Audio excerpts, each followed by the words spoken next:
They say an ounce of prevention is worth a pound of cure, yet it's not usually obvious in advance exactly which patients will benefit from targeted proactive interventions.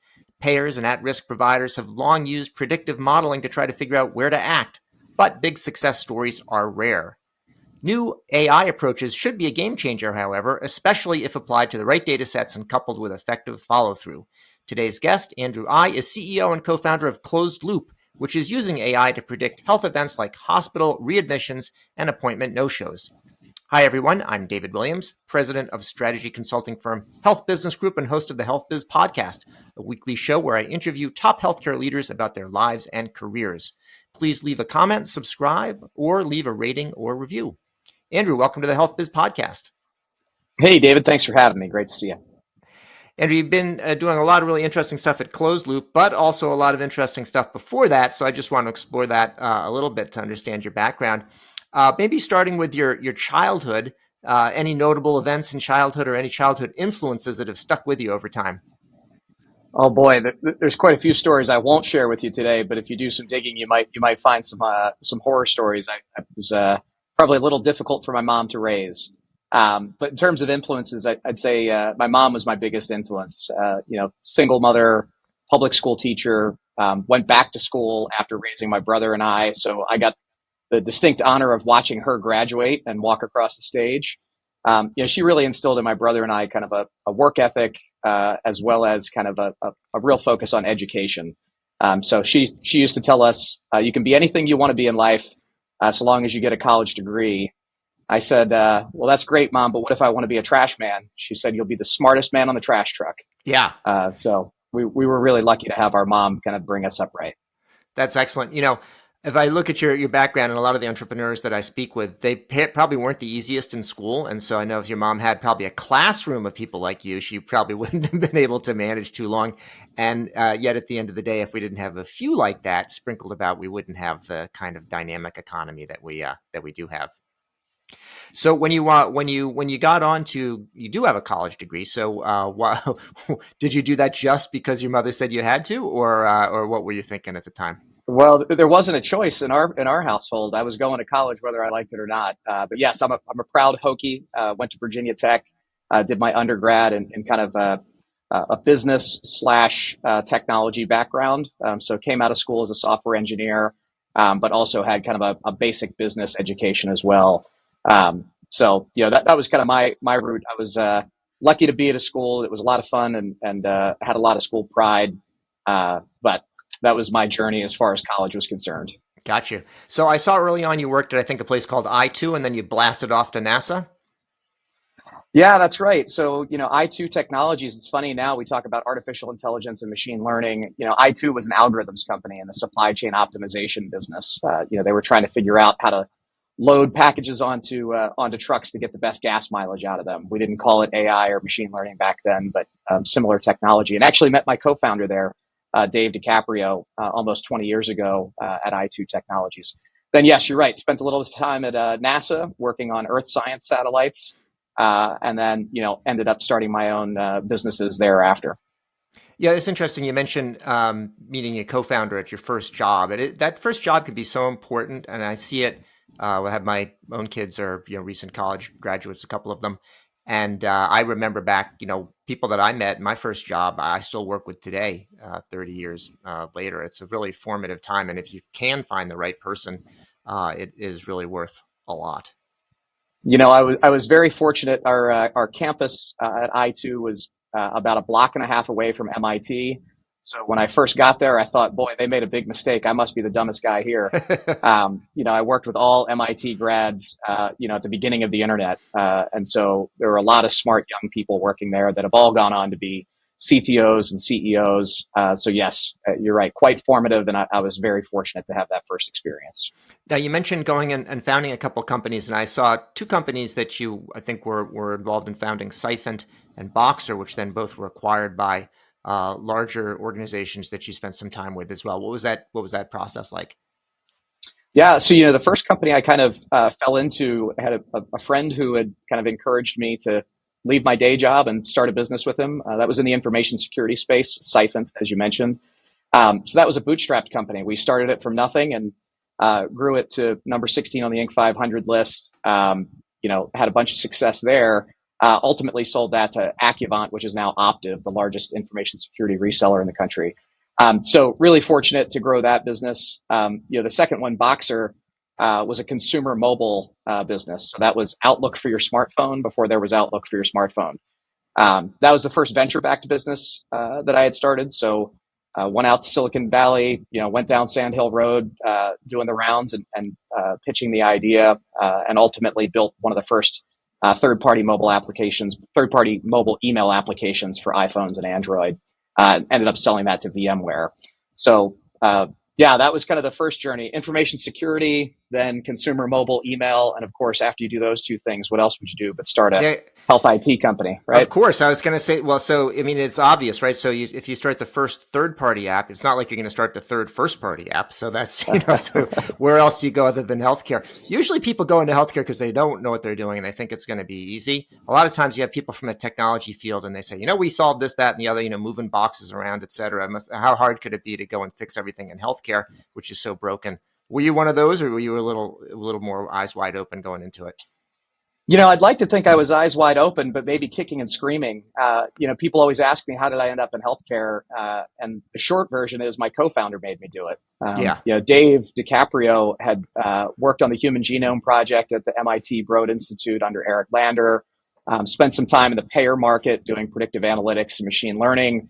And so Dave and I had wanted to start a project together, after I was leaving VMware.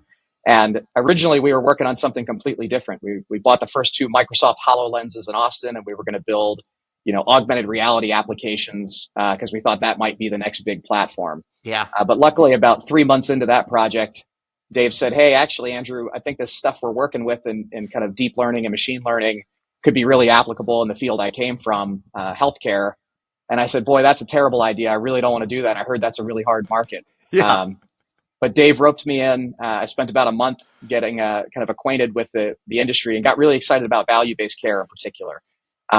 So to me, it felt like a real opportunity with a major market shift and a lot of new entrants who might be receptive to new technologies and maybe not stuck in their ways. And so that was kind of where we started, applying machine learning and artificial intelligence first in the value-based care segment. So yeah, what was not my first choice, was not excited to enter the industry. But after having some personal experiences with my own daughter getting sick, I caught the bug, right, and got really excited about working on mobile email. That at the end of the day, we were saving white collar workers 5 seconds a day by swiping on their emails. Working in healthcare, you're applying the most influential technology of our lifetimes, artificial intelligence, to improving health and saving lives. It's pretty easy to get excited about that. Sounds good. Well, I don't need machine learning to see that pattern. I've got enough examples of my podcast of people who say, "How do they get into healthcare?" And you had sounds like two reasons of a co-founder and then a personal experience. The personal experience is the usual reason for it. Yeah. So, why was there a need? You mentioned value-based care in particular, but once you came to see that healthcare made sense, I mean, why is that a place that has a real need for what you're doing? Yeah, for us, when we were starting, the reason we went after value-based care and accountable care organizations in particular, at the time, we had a lot of investors, a lot of people saying, like, this is the dumbest place you could start. If you've seen one ACO, you've seen one ACO. 6 years ago, only 1 in 3 ACOs was actually making money or succeeding in those value-based care contracts.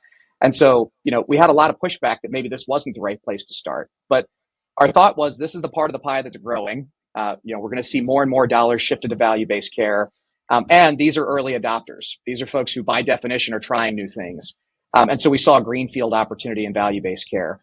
The real problem to work on, if you want to succeed in value-based care, if you're a risk taker, whether that's a self-insured employer, a payer, or, a value-based care provider, really, there's lots of games you can play.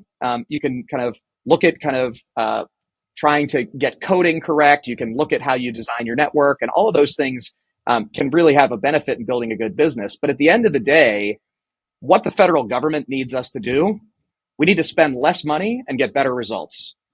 If you really want to succeed in value-based care, you've got to get better results with fewer dollars. That's what we're all after, is kind of bringing down the total cost of care and improving health. And so to do that, I always tell people there's really two fundamental things you've got to be able to do. You've got to be able to predict the future. You got to see the bad thing that's going to happen before it happens. And you've got to be able to change it. You've got to have programs and interventions that actually are successful in reducing that total cost of care. And so, if we talk about just pop health, and if we talk about just kind of the core tenets of value-based care as it pertains to driving down total cost of care, those are a lot of pop health use cases that you hear about: avoidable hospitalizations, readmissions, chronic disease onset and progression, et cetera. So targeting those programs, predicting the future using machine learning and AI was where we saw the first market opportunity, and we've had a lot of success there. Why do you call it closed loop?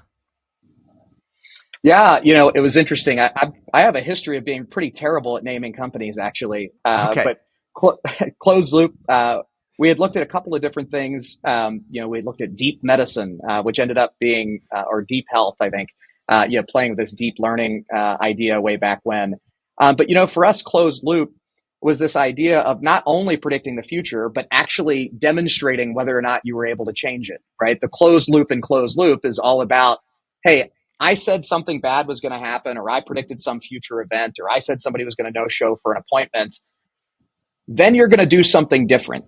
Whenever you make a prediction, the whole idea is you spot something in the future that you either want to happen or you don't want to happen, and then you make a new decision based on that insight or prediction. And so the closed loop in closed loop is all about, hey, I took a different course of action based on that prediction. Did I actually impact the outcome? And so that's a whole different branch of what we do, which is not just about prediction, but about outcomes evaluation, which is traditionally thought of as like an actuarial science. But that's another kind of aspect of what we do here at Closed Loop, not just prediction, but outcomes evaluation. Yeah, the concept of closing the loop in healthcare, I think, is a very good one. If you speak to a physician and they make a lot of referrals, you can then try to say, well, you're referring me here, like what's their success rate, or what have you seen? And a lot of times they don't know. And because they didn't actually get the feedback. Part of it also wasn't analyzed and presented in the right way, but they send things out and they just don't know. And I even remember, back in the day, you go and get lab tests and they say, well, we'll let you know if there's a problem, but they don't let you know. But then if I didn't get the postcard, is it because they didn't send it, or why? So this sort of lack of closing the loop is one of the things that holds healthcare back, even at a broader level than what you're doing. So I like the name. So you get your history, you're getting better on that one. Now going back, well, the key is you've got to get somebody else to weigh in. So Dave and I bounced a few ideas off of our wives, and they zeroed in on closed loop and helped us make the right call. No, that sounds like the way to go. You mentioned that when you were looking more recently and talking about machine learning, you realized that back even at I2, that's what you were doing, even if you didn't call it that. And we're talking now about predictive modeling, and predictive modeling is something that's been talked about in healthcare for a long time. And it was absent AI and machine learning. And I think it was actually because it wasn't using those techniques. It was using more basic techniques in the past. But when I hear about predictive modeling, I mean, that is something I've heard about being used in healthcare around, in the 90s. So what's different about what you're doing now and what you're still calling predictive modeling compared to maybe what has been done in the past? Yeah, I love the way you framed the question, David, because at the end of the day, especially if you back up 4 years ago or so, there were a lot of debates. Every time I would go to a conference, every time people would get up to speak about this, the first thing that they would talk about is what's the difference between artificial intelligence and machine learning? And they would draw these Venn diagrams, and AI is this and ML is this. And, I would get this question as a speaker often, and I'd let everybody else in the panel speak. And then they'd ask me, Andrew, what's the difference between AI and ML? And I would say, no one cares. At the end of the day, these are marketing terms. Whether as technologists we like that or not, AI, machine learning, these have all been adapted as marketing terms. So when I think about what's different now versus 10, 20 years ago, it's just better math. At the end of the day, what we're able to do today that we couldn't do 20 years ago is use more variables, use more data points, synthesize those variables together in different combinations. The math has gotten better. The techniques have gotten better at taking all of the available data for a given organization and using it to make the best possible prediction for a given outcome. In the old days, what you would say is, Well, we've got this rules of thumb based approach. It uses these 30 variables, and we weight these variables in these combinations, and we come up with a risk score. Today, what we're able to do is say, hey, let's look at the unique footprint of data that a given organization has. If I'm a payer, I'm going to be anchored in medical claims, prescription claims. Maybe I'll have an ADT feed, admission, discharge, and transfer. Maybe I'll have some social determinants of health data. But if I'm on the provider side as an ACO, I might be anchored in EMR data plus labs data. I've got the same question. Who's going to be readmitted? Who's going to have an avoidable hospitalization, et cetera?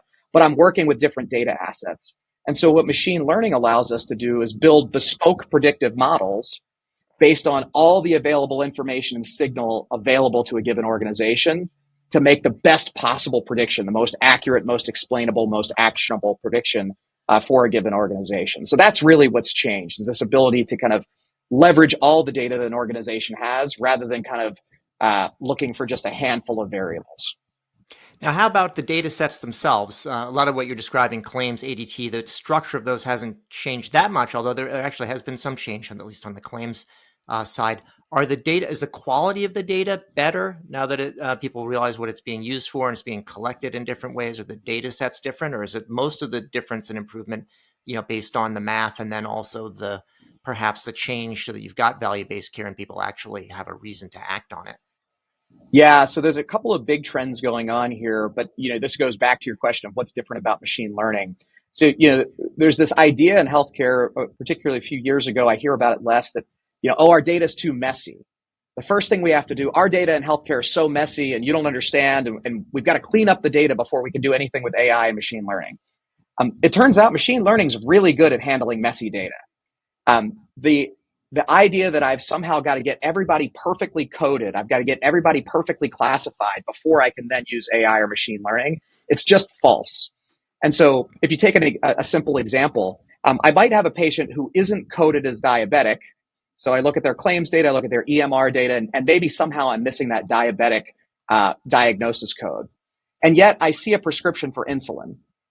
Machine learning is really good at figuring out that most people who have prescriptions for insulin are probably diabetic. And so it's going to treat those two patients very similarly, regardless of that missing data. And so when you have a rules-based approach that says, if I have a diagnosis code for diabetes, your answer to that is going to be no, right? But when you're able to take in more data feeds, you can make up for that missing or incomplete data. So, the other thing that we're seeing is the push towards interoperability and the policy changes that CMS has enacted, vouch, shout, share data has really made a big difference. We're seeing a lot more utility in the data feeds that are available. And, I'm very excited as well to see what CMS is doing in terms of making their data more timely. So if you look at kind of the traditional 90-day claims lag, claims data's got a lot of information, but it's so delayed. With new movements from CMS with things like the BCDA data feed, you can get that down to as little as 14 days. And with their pre-adjudicated claims feeds, they're not perfect, but you can get that down to as little as 4 days. So you're seeing this, not only are we getting more data, but we're getting it faster. And that really is very powerful when it comes to kind of making better decisions and surfacing insights.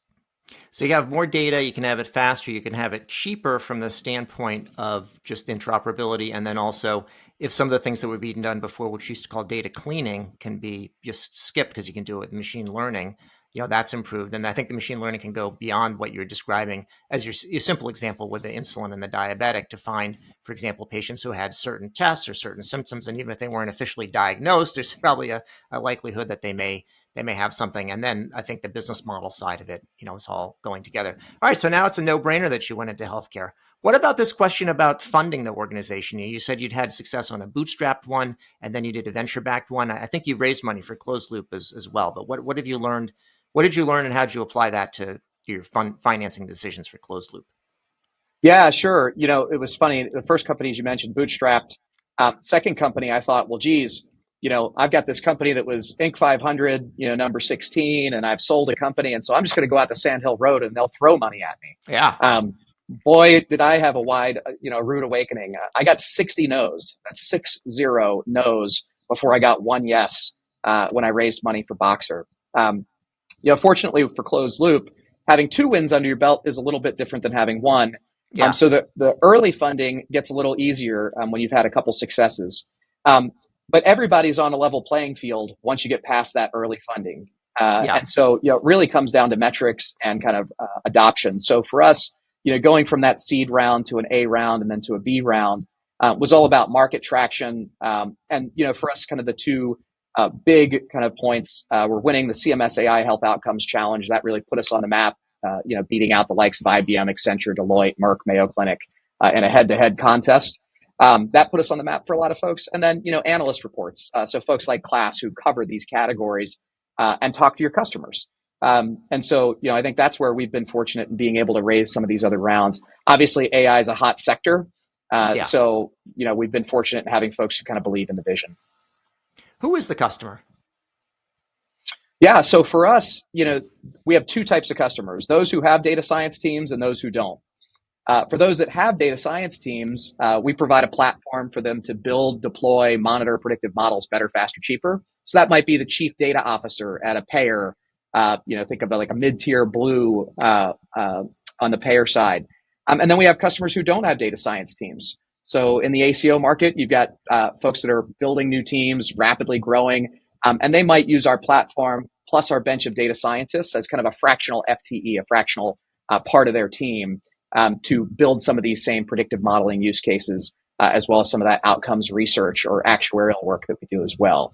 So, sometimes a technical buyer, sometimes a VP of Pop Health or a VP of Quality, Chief Medical Information Officer.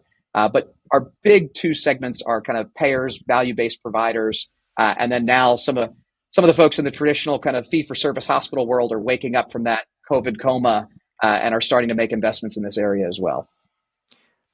What you mentioned up front was that you've got some organizations that are new and ready to try something different. You're sort of getting ahead of one question that I had, which is that these healthcare organizations tend to be fairly overwhelmed and not necessarily cynical, but kind of battle hardened. And, there's just so much coming in that they have even trouble assessing it or doing anything with it.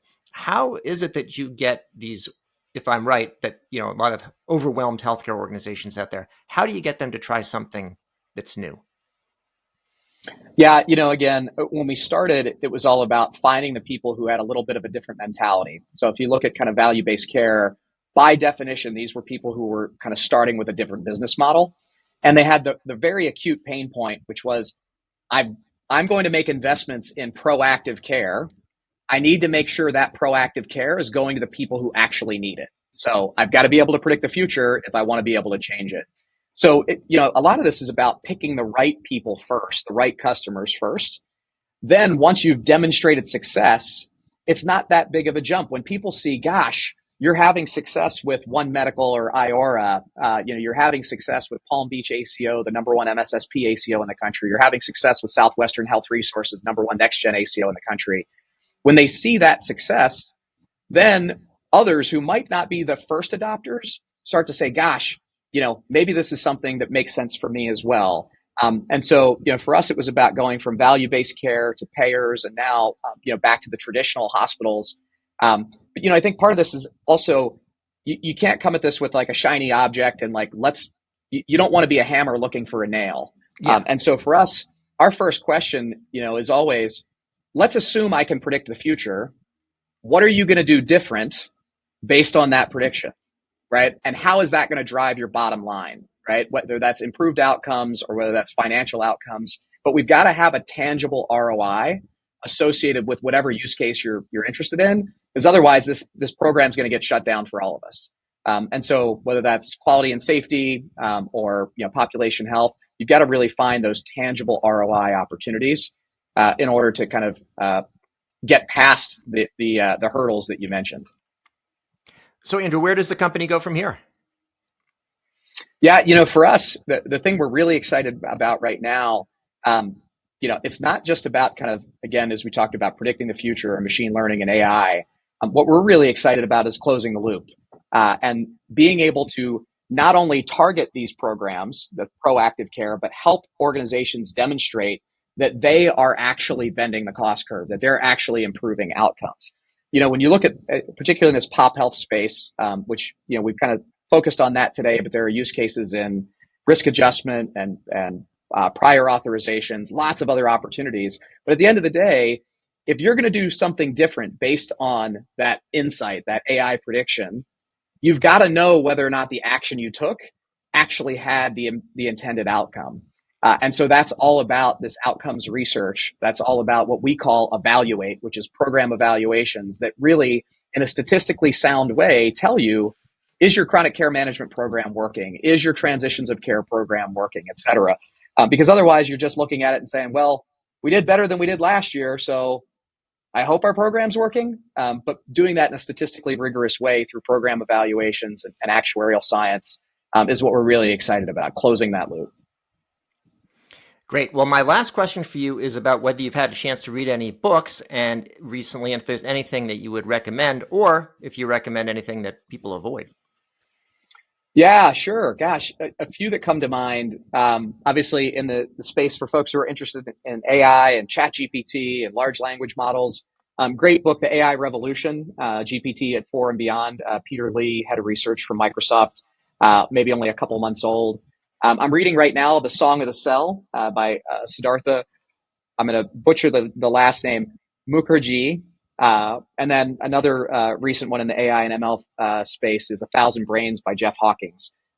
So those are a few favorites. And maybe one more, my daughter's favorite was The Stranger in the Lifeboat by Mitch Albom. So if you want to break from some of these deeper reads, that's a great one as well. I get a good mix of those, It's usually adult ones, and people with younger kids have, they say, I'm reading this one, but this is actually the one that's probably the most profound and have the biggest impact. Stranger in the Lifeboat was a good one to have a few dinner chats about afterwards. So good, quick read. Sounds good. Well, Andrew Eye, CEO and co-founder of ClosedLoop. Your mother may have found you to be difficult as a kid, but I'm sure she would have predicted as well that you were definitely going to college and that you're going to then do something big and good, which you have. Thanks for joining me today as a guest on the Healthbiz podcast. Thanks so much, David. Great talking to you. You've been listening to the Healthbiz podcast with me, David Williams, president of Health Business Group. I conduct in-depth interviews with leaders in healthcare business and policy. If you like what you hear, go ahead and subscribe on your favorite service. While you're at it, go ahead and subscribe on your second and third favorite services as well. There's more good stuff to come, and you won't want to miss an episode. If your organization is seeking strategy consulting services in healthcare, check out our website, healthbusinessgroup.com.